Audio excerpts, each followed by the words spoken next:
a minute. I know I said I'm not excited for this upcoming NFL season for the Pittsburgh Steelers, but that doesn't mean that I'm not sitting here monitoring my doggone team. When are they going to announce the news that Aaron Rodgers is signing with Pittsburgh? Because what's going on with this radio silence? Then you hear some sort of noise about, well, he possibly is going to come over to Pitt. There's no other option. It's either the Steelers or retirement. Make your goddamn announcement what the hell you're going to do and take us out of our doggone misery. This is ridiculous. Then I'm hearing some reports talking about, well, he might not announce his announcement of where it is that he's going to go for 2025 until before the NFL draft. What are you talking about? There is no doggone NFL draft for the Pittsburgh Steelers as it comes to quarterback. We drafted so far doggone back, we ain't going to pick up nobody prominent. And you know Pittsburgh ain't going to trade up for no doggone quarterback. What are we talking about here? Sign Aaron Rodgers every single season that we happen to see Aaron Rodgers and Mike Tomlin on the damn field post Super Bowl 45. They having some sort of eye intercourse from field to sideline. Whether Aaron was in Green Bay or Aaron was in New York, they having some sort of eye intercourse left and right with no doggone condom. But I'm supposed to believe that this marriage isn't going to mess around and happen? Announce the doggone news and stop making us wait. This man is on an ayahuasca tour or something? Is that why Mike Tomlin was in a goddamn press conference sweating bullets like a goddamn courtesan wanton wench in church? He's a free agent. As you guys know, he came to visit last Friday. We had a really productive day. He's been in this thing a long time. I've been in this thing a long time. But it's no substitute for, intimacy and spending time together and getting to know one another in a non-competitive environment. And so that was really good. But I don't have any new updates in terms of where the process is. We'll see where it leads us. He the only man greasy. This was a week ago. I was in Hawaii expecting to hear some doggone news. No news whatsoever. And then I happen to check today and I hear perhaps this might not possibly happen. I thought it was a far-gone conclusion. Mike Tomlin, the only dude inside that room, greasy, sweating bullets. You'd have thought he was hiking up the Grand Canyon trying to figure out where the hell Aaron Rodgers just so happened to be located. Call that man's agent because he got one. Get the goddamn pen to paper. Sign this man so we happen to have a doggone quarterback. But you keep talking about intimacy in non-competitive environments. We need to be competitive, and we probably not going to be there with Aaron Rodgers because we ain't got no offensive line to protect nobody, but that's neither here nor there. I refuse to tune into no games if we got motherfucking Skylar Thompson and goddamn Mason Rudolph. You let Mason Rudolph leave, and you got the audacity, temerity, or mitigated gall to sit over here and talk about we're confident in his talents. If you're so confident, the hell you let him go to Tennessee for?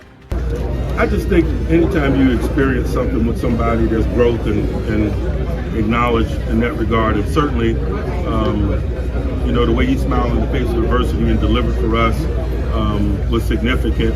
But not that I was shocked by it or didn't think it was within, his framework of capabilities. And so we're excited about having him back. Capabilities? What capabilities? You drafted this man all those years ago. He couldn't beat out an old, aging Ben Roethlisberger. Then on the one season in which Big Ben went down with injury, Mans couldn't even keep up the doggone job up against Devlin Hodges and Mitch I Am a Bitch Trubisky. Went over to Tennessee and you lost out to Will Mayo Man Levis. But we supposed to be confident in this man's capabilities? Maybe as a backup quarterback, not as a starter, but you had the nerve audacity to talk about you comfortable with him as a doggone starter. Stop lying to the people.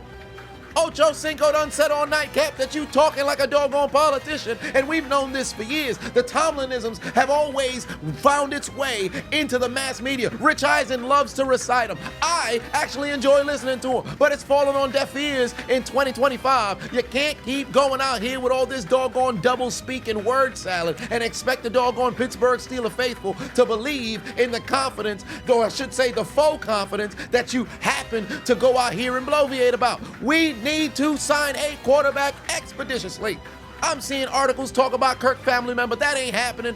Aaron Rodgers, it's either the Steelers or I believe they said the Vikings, but I don't see that happening. What this man's gonna put his foot into every single shoe that Brett Favre just so happened to had walked in Mississippi. You better watch out because Aaron Rodgers coming for your money in about 15 some years. That's a different doggone conversation. This large, gargantuan, elephantine, out of shape, overweight man to the right of Mike Tomlin is the living embodiment of Steeler Nation. Listening to Tomlin speak, we all falling asleep, struggling to stay awake because we would like a verdict on what the hell the 2025 season fixing to look like.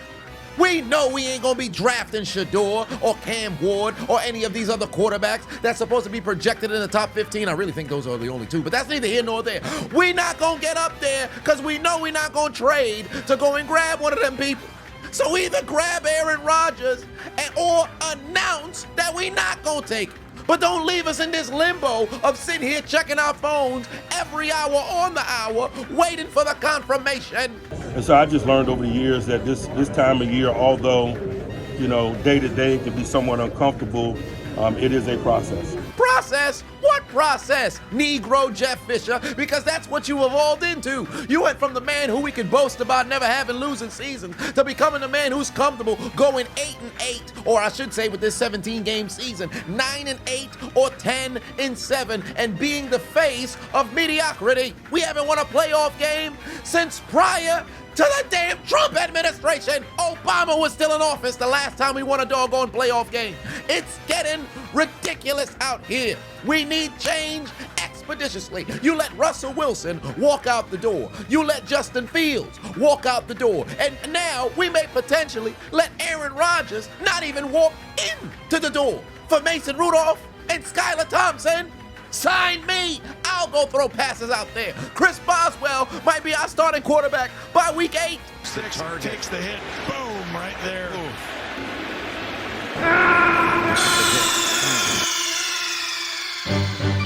Snake, are you okay? Snake? Snake! We're no different than a $2 well-done ribeye steak from a gas station. We're cooked, overcooked, should I say. That we don't stand a chance next year, fam.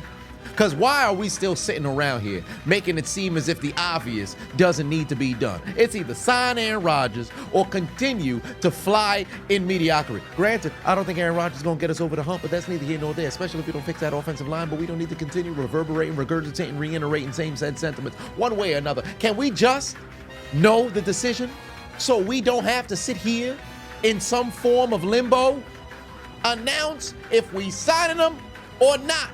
Just say we interested and we're signing, or I shouldn't say we interested because we already know we interested. Either say we not interested or announce that we signing him. But there's no reason why we should already be entering into what will be mid-April this weekend and we're unaware of who's supposed to be the QB1 because we know we ain't gonna get no QB1 in the draft, bruh. What are you doing? What are you doing? Nothing. Me? Just hanging around.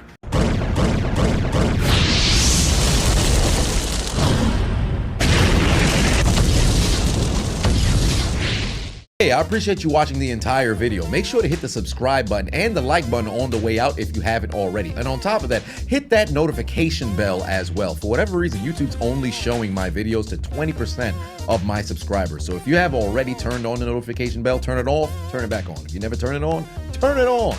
I appreciate you.